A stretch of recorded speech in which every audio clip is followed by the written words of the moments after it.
have the pleasure today to speak with the Honorable Prime Minister of St. Kitts and Nevis, Dr. Denzil Douglas. At a busy, hectic time, he's already served notice that his voice is not the best, but we're going to make do. He's consented willingly to speak with us, and it's always a pleasure. Prime Minister, before we get into what is really the question of the hour and the issues of the hour, something else that's really been happening recently is that of the Stanford affair, we like to call it. Yes. And some would say that its tentacles could have easily spread into St. Kitts, or started to spread into St. Kitts. Were you surprised, though, by the news of Sir Alan Stanford and his jailing? I was surprised because Stanford represented the type of investor who was making demands on governments, basically critical of governments, of not doing things in a proper way. For example, when he was here, one of the important clauses that he insisted that should be in the agreement with my government was a performance clause, because he said that he had suffered extensively in Antigua and Barbuda with similar arrangements where people just did not deliver on time, governments defaulted, there was no urgency about meeting specific deadlines and sticking to contents of agreements. And he argued strenuously to the point where we did put in a performance clause, which in the end saved us, and which we used against him when he failed to deliver.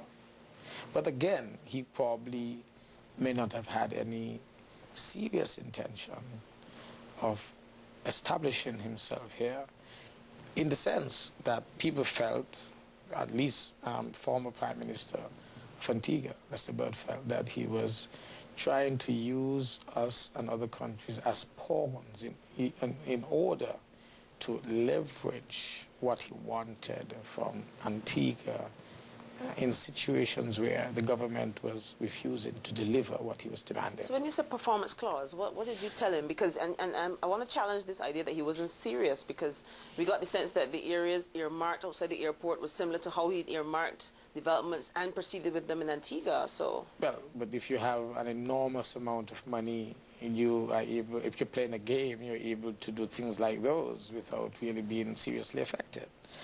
In any case, he came to St. Kitts because he said he was moving the headquarters of his airline out of Antigua. He had fallen out basically with the Antiguan government. Things were not going good. As I said, accused the government of relenting on a whole lot of things, and he wanted a different, new environment. Government here was a business-like government, wanted to do business with us. Came in, negotiated. He was going to have land acquired inside the perimeter fence of the airport, as well as land outside. He paid for land inside and land outside at reasonable price, because again, we felt that it was for a developmental purpose. We had already transferred the title for the land outside, and he started construction and whatnot. As you can see, he did put down a very nice building there.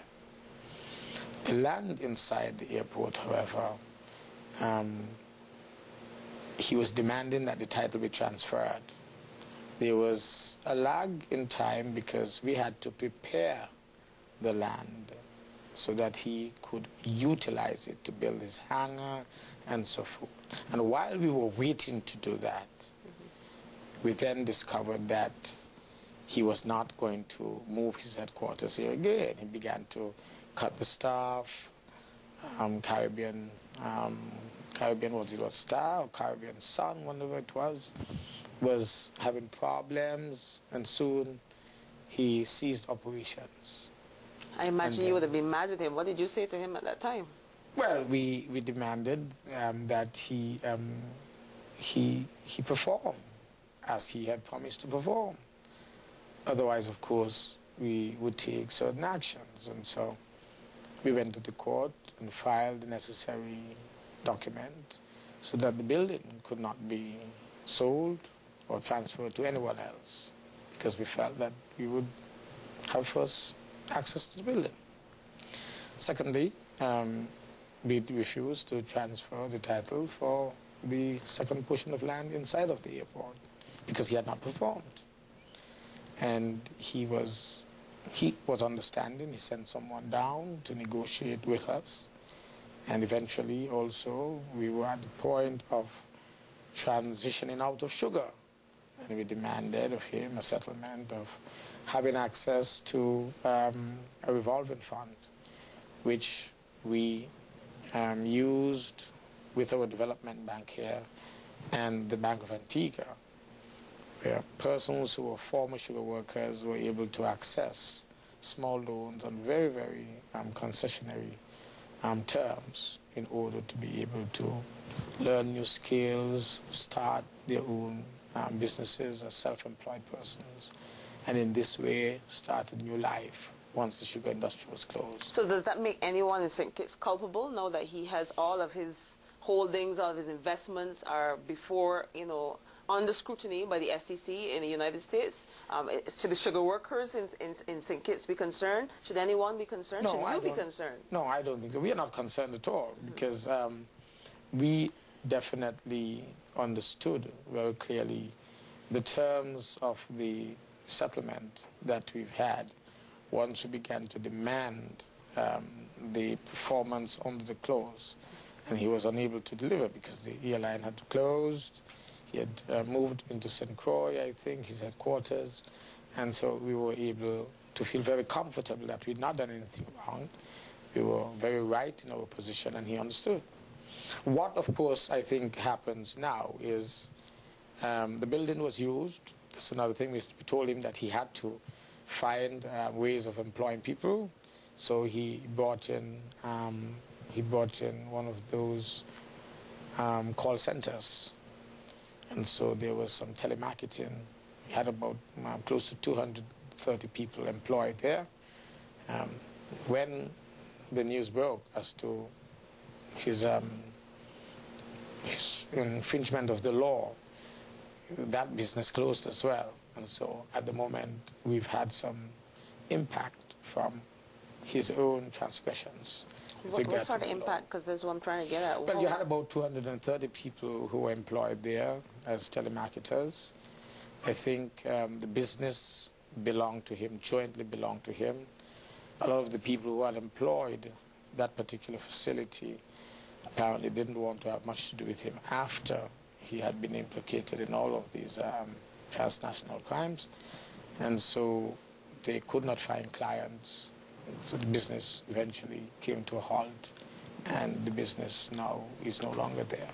And this would have happened since the whole investigation started this year? Yes, all this happened since the investigations into his financial dealings started.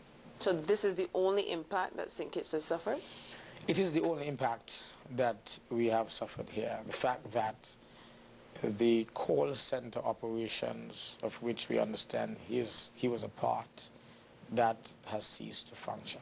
And they say hindsight is 20/20, so in hindsight you're saying, thank God I didn't go any further with this man? Well, I think even if we had gone further, because of the way the government conducts business, ensuring that we operate within the confines of agreements which are only signed after appropriate negotiations at different government ministries and agencies, we don't think that we would have been in any problem with him, even if he had had much more investment opportunities here in St. Kitts and Nevis.